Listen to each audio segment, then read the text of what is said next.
Yo, what's going on, my team community? So for today's video, I'm going to answer the most popular question I get hit with every single day involving NBA 2K20 MyTeam, and that's how to make more MT. Now there's so many different ways to answer this question because there's a handful of good ways to make MT in MyTeam to begin with.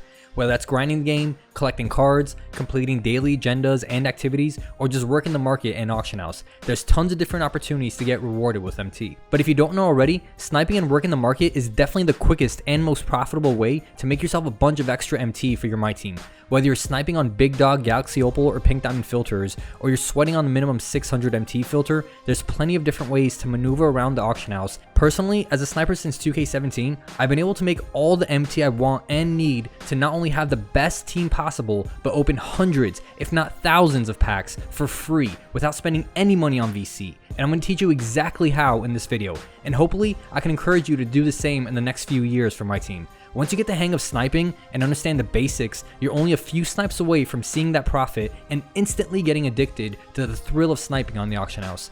So this one particular method has been working for me all year long. So if you're new to my team or even a seasoned veteran who wants to profit and make some more MT, make sure you smash that like button because I'm going to expose you my favorite filter to snipe and sell. It's definitely a snipe filter I recommend for new snipers because it's not too sweaty, but it's competitive enough to get you better at sniping. And once you adapt and get the hang of sniping these cards, you can hopefully move on to bigger and better filters in the future.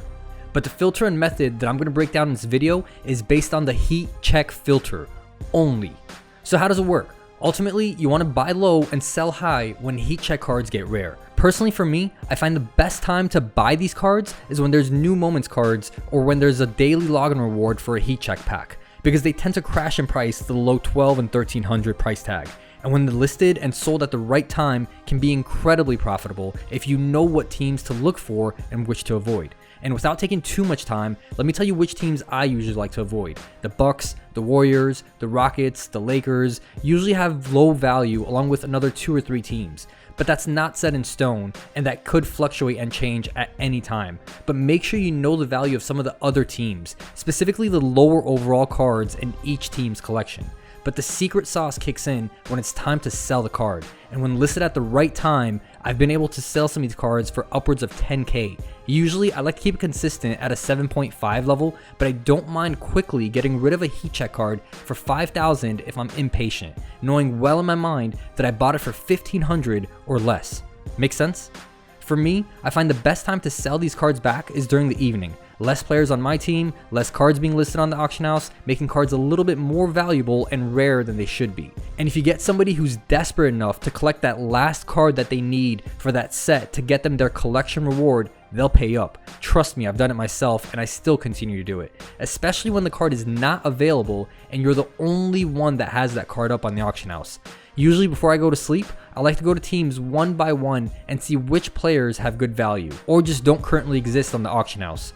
Trust me, you probably haven't noticed because you haven't taken the time to explore for yourself or you've already locked in the heat check cards. But these cards can get ridiculously rare, ridiculously quick. Have you ever noticed that there are only so many heat check cards listed for a specific player at once? They're not always going to be cheap or available. So I like to buy when I don't have them and throw them into my collection. Sometimes I might even go on a shopping spree and use the enable filter just to filter out and pick out the heat check cards I don't have. And again, throw them into my collection, and when the time is right, I sell. But the best trick to this method is the enable filter, because if you really think about it, I should already have most of these cards, if not all of these heat check cards. So if I don't have a heat check card, that means I've probably already sold it for a great price tag, and now I have the opportunity to buy it for cheap again, throw it into my collection, and sell it for a premium price tag again. It's simple recycling. If the card has value, sell it. If not, keep it in your collection, and when the card you don't own pops up for a snipe or is cheap, feel free to scoop it up and throw it into your collection for later. Think about this. Worst case scenario, I'm investing 1,500 MT at most into a card. And remember, I'm also adding one extra card towards my collector count when I send that card to my collections. And when the time is right and that exact card is scarce, I get rid of it for 5,000 MT. And after tax, that's a profit of around 3,000 MT on a 1,500 investment. And that's worst case scenario, buying it for 1,500, and if I get desperate and sell it for 5,000. Like I said before, sometimes I've had the luck of getting rid of these heat check cards for upwards of 10k, and when the cards get around the auction house, people will pay random amounts of MT for the instant gratification to collect that card, no matter the price. Heat check collections will spit out a reward of 25 tokens for each team that you lock in. 30 teams, 25 tokens for each team. That's a total of 750 tokens. But did you know that you can get an extra 25 tokens if you lock in only one Eastern Conference and one Western Conference heat check collection? That's another 50 potential tokens. And if you're new to MyTeam, you might want to consider that reward. All you need to do is lock in one Western and one Eastern Conference heat check team for a total of 100 tokens instead of 50. A great opportunity to get you into that next token reward level.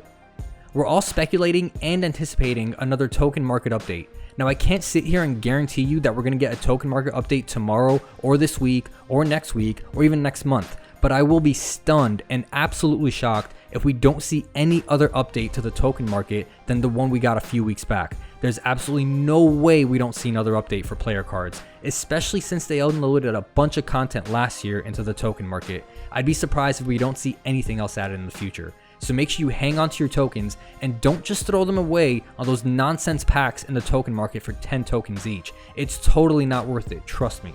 Let me know what you think, and were you able to use this method to make some MT? Have you been using this method already? Let me know in the comments below. I want to take a second and thank all you guys for the incredible love and support. We just hit 1,500 subscribers and we're slowly approaching our 2,500 subscriber goal. Be sure to smash that like button and have notifications on for the next video upload and live stream.